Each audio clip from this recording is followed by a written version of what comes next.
The next question is, could it be generalized to ergodic processes? And what are ergodic processes? They,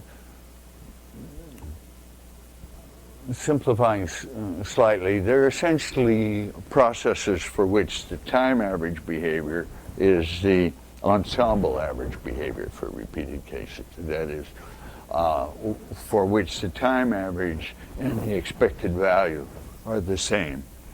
An ergodic process is one for which you can determine all the case order marginals by observing a single sample function of it.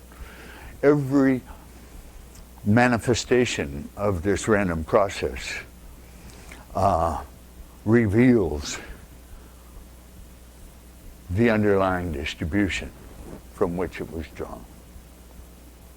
In any case, that was then proved for finite alphabets by Bryman, and then for countable alphabets by Chung, and it became known as the Shannon-McMillan-Bryman theorem, and then it was generalized to continuous valued random variables and so on by Barron and Ori, and we have a proof in the text using a sandwich argument that obviates all the usual arguments in chapter 15 or so of the text.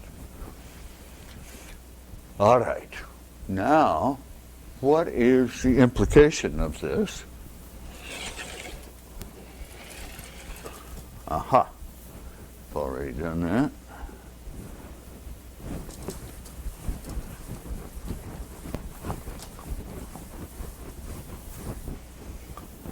Since this is the heart, I'll be going slowly through it. Here are all the sequences from the alphabet script X of length and sequences of length n. And here are the typical sequences, A, epsilon, super n, as defined over there. Now, if a sequence is in the typical set, its probability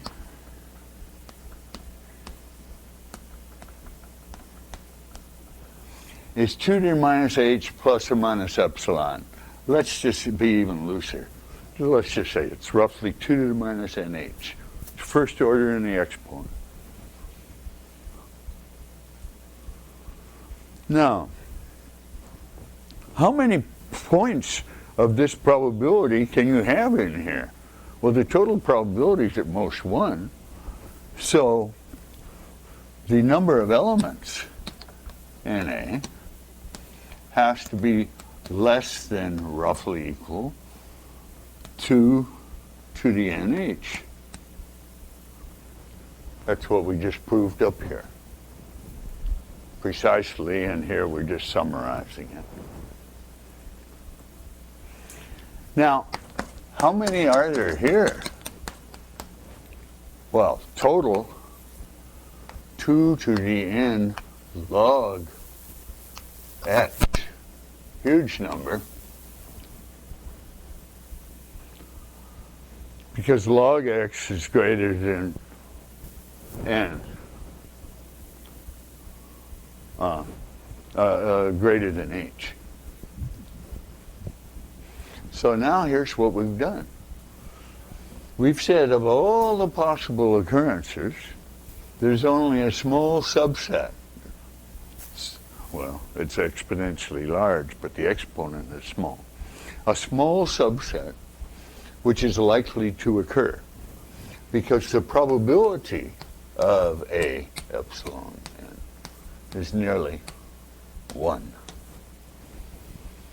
These are the 3 things to remember.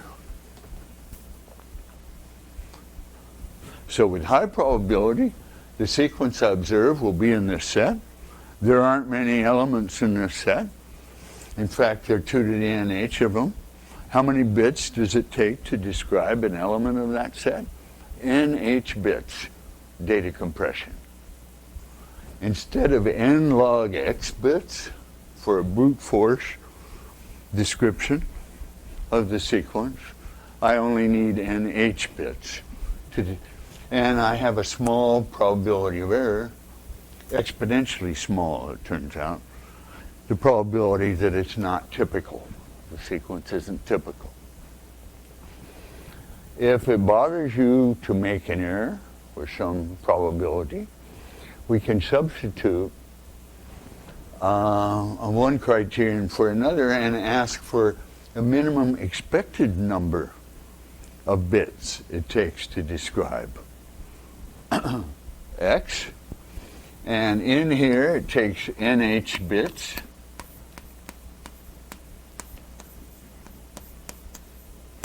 Here it takes N log X bits. But the probability is 1 minus epsilon, and the probability here is epsilon. By probability, I mean the probability of A that is falling in that set, P of A. P of A near 1, near 0. So when you go through and calculate the expected number of bits it takes to describe an arbitrary sequence here, here's N log X, and here is N H. So, if I'm in the typical set, it requires NH bits. If I'm not, it requires this number of bits. How do I make a description that works no matter what? I'll prefix this with a 0 if it's typical, with a 1 if it's not typical, and then I'll give the description of it if it's typical in NH bits, and a brute force description if it's not. And the expected description length will still be NH plus a couple of epsilons. All right.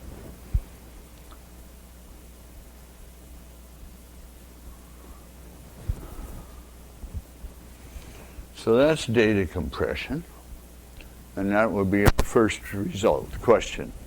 So, this data compression theorem assumes that the xi's are independent and administrative. Right. So, what if there's some dependence between x's? Can we do much better? It turns out that the proper statement, if the xi's are dependent, is really very pretty. It says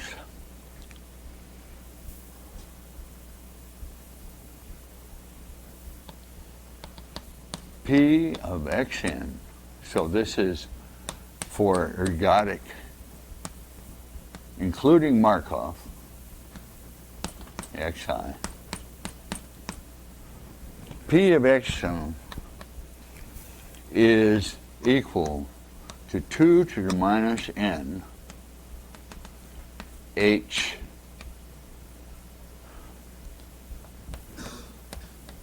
plus or minus epsilon, where h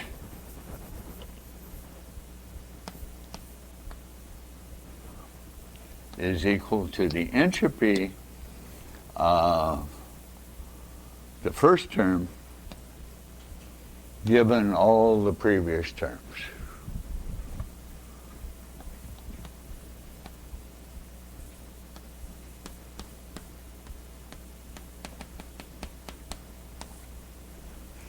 So we replace entropy by the conditional entropy of a term given the past.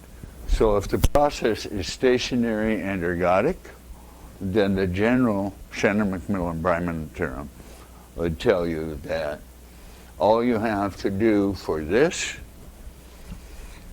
is to keep this definition, but replace H by the entropy of a term given the infinite past. In other words, the innovations in the entropy.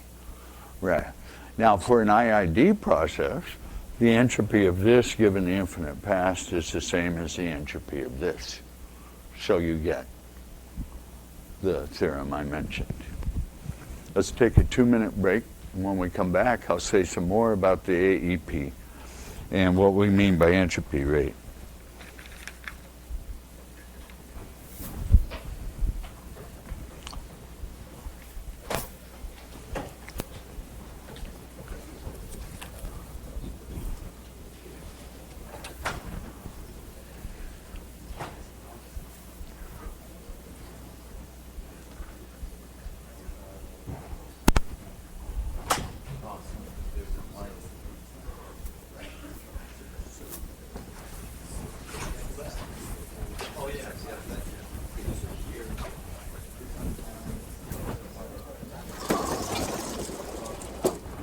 Yeah. That's good. Mm-hmm. If the probability that any sequence can take, you can take Yeah. how many sequences this, Uh-huh. why isn't this equal to the NH possible outcomes? What did I say? What are you saying? If what? If the probability that any sequence, Mhm. typical set is 2 to the minus NH, or we were Yeah. saying roughly, then why isn't the total number of possible outcomes in this set equal to 2 to the NH? Why is it less than or equal? Because this is only rough. Oh, I see. So, but Yeah. for like, Oh, yeah. Well, I'm just simplifying. The theorem is crisp, hard. Everything's correct. I see. But if you want to be really rough, you would say this is. I would say this is NH plus epsilon, Oh, I see. and this is between NH plus or minus epsilon. Okay. And is Yeah. that the same reason that we have going from this step to this step? You're basically saying the probability of the sequence. Yeah, is- by definition of typicality, all the P's for sequences here are bounded below by that. Got it. Yeah, sure.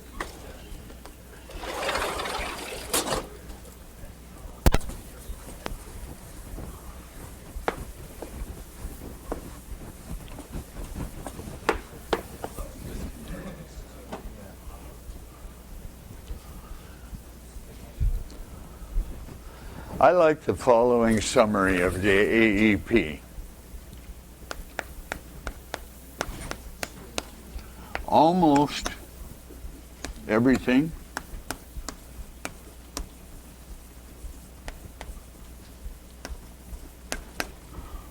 is almost equally probable.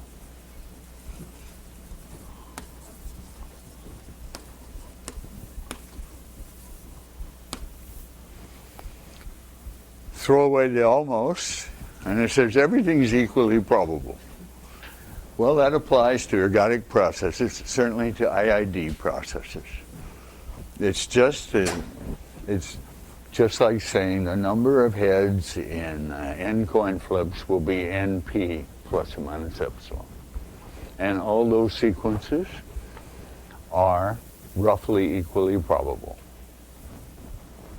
So everything that happens for such a process will be equally surprising or unsurprising, with very high probability. All right. So by almost everything, I mean the probability I fall in here. And by almost equally probable, I mean that P is 2 to the minus n h plus or minus epsilon.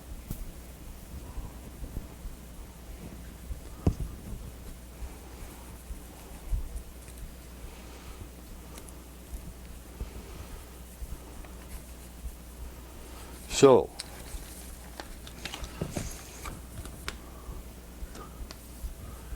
reasons the AEP reasons